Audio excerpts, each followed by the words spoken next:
E aí, tudo bem com você? Prazer, Daiane Alves.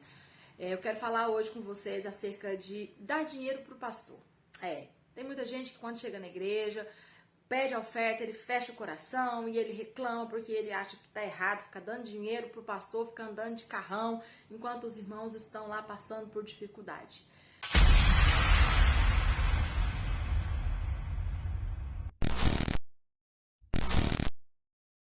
Esse assunto é um assunto muito delicado e realmente sempre divide opiniões. Mas hoje eu quero deixar aqui uma proposta, tanto para você que tem dificuldade em dar dinheiro para o pastor. Eu tô dizendo assim porque é assim que as pessoas costumam replicar. Nós que damos dinheiro na igreja, a gente vê de uma maneira diferente.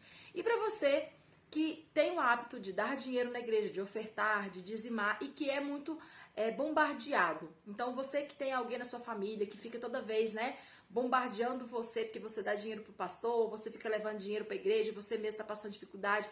Se você passa por esse problema, eu quero te pedir, pega uma caneta, pega um papel, anota a referência que eu vou te dar, vai te ajudar a explicar para essa pessoa o que a Bíblia ensina sobre isso, por que você dá dinheiro na sua igreja. Então vamos lá? Pega aí um papel e pega uma caneta e anota.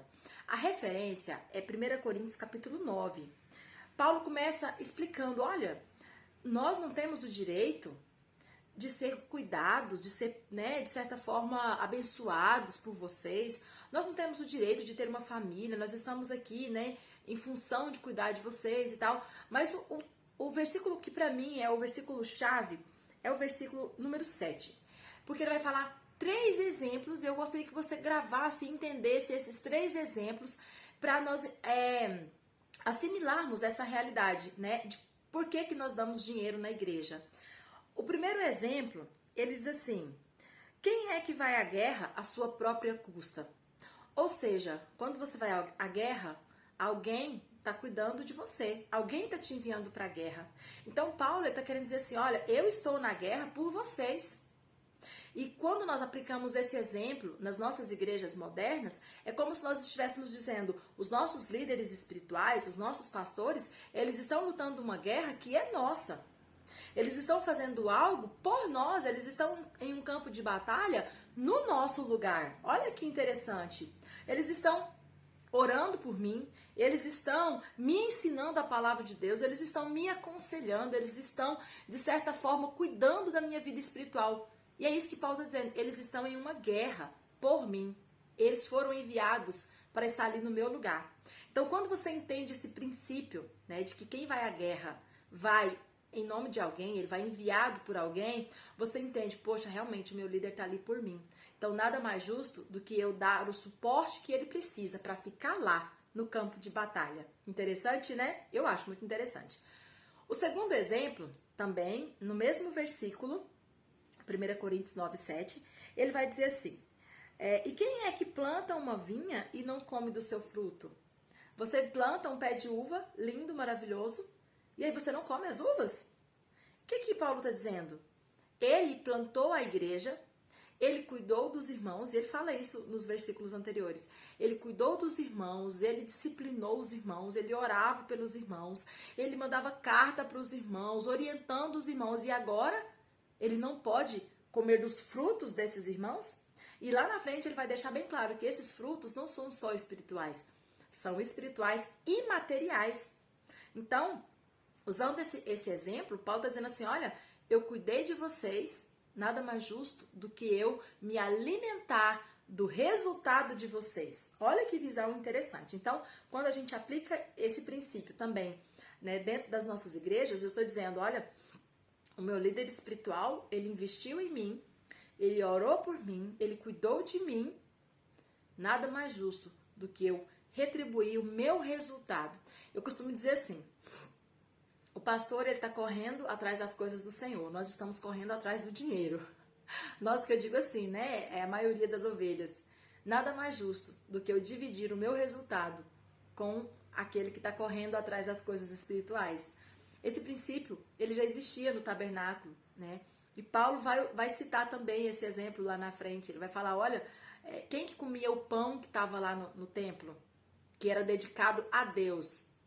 O sacerdote comia. Quem é que comia o churrasco da carne que era oferecida a Deus? O sacerdote comia. Então, é o mesmo princípio. Ele está ali cuidando das coisas do Senhor. Nada mais justo do que ele usufruir do seu resultado, tanto espiritual quanto material.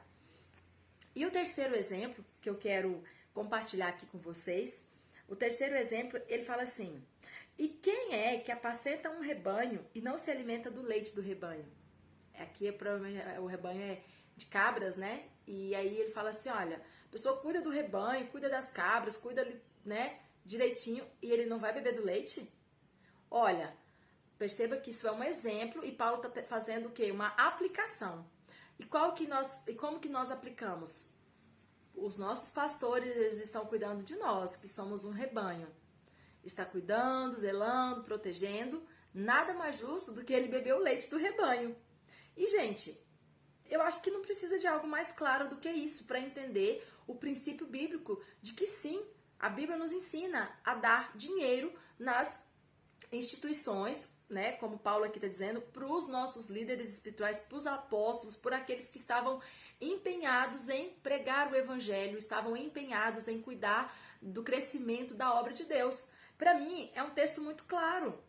E nós temos muita dificuldade com isso, mas por quê? Porque o nosso coração ele é muito egoísta, né? Então a gente só quer receber, a gente quer chegar em uma igreja confortável, a gente quer chegar em uma igreja climatizada de preferência, com um som perfeito, né? Com um ambiente muito agradável, mas a gente acha que tudo isso cai do céu. Não cai do céu, tudo isso demanda dinheiro. Na nossa casa, para a gente ter um mínimo de conforto, a gente precisa de muito dinheiro.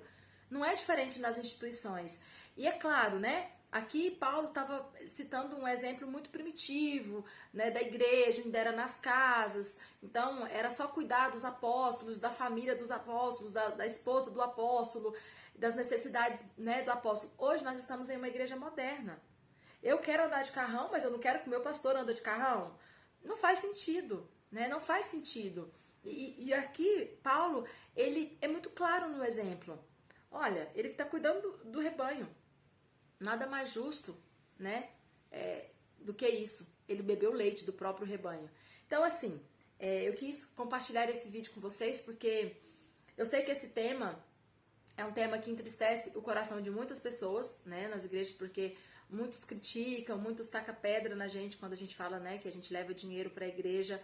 Então, eu acho importante a gente entender esse princípio. Depois, leia até o final do capítulo. Paulo continua dando outros exemplos. Ele fala do boi, né, que a gente não pode amarrar a boca do boi quando você está debulhando, né, ali no chão. Ou seja, o boi está ali trabalhando para você tá ali às vezes na carroça ou em cima do boi, não sei. Você está ali trabalhando com o boi, você vai amarrar a boca dele para ele não comer?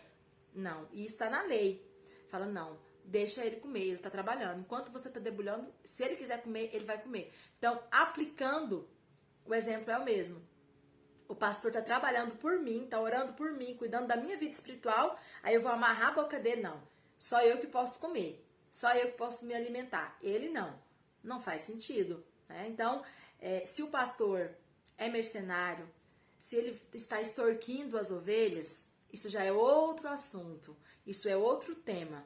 Mas aqui nós entendemos que é um pastor que está no papel de apóstolo, que está vivendo a palavra e que está preocupado em cuidar do seu rebanho, em zelar pelo seu rebanho. Esse é o perfil do pastor que, sim, nós temos que dar a ele o nosso resultado. O leite do rebanho, ele tem sim o direito de beber. Ok? Espero que tenha sido esclarecedor. Um beijo. Deus abençoe você. Se converte todos os dias, porque essa é a vontade de Deus para nós. Abraço.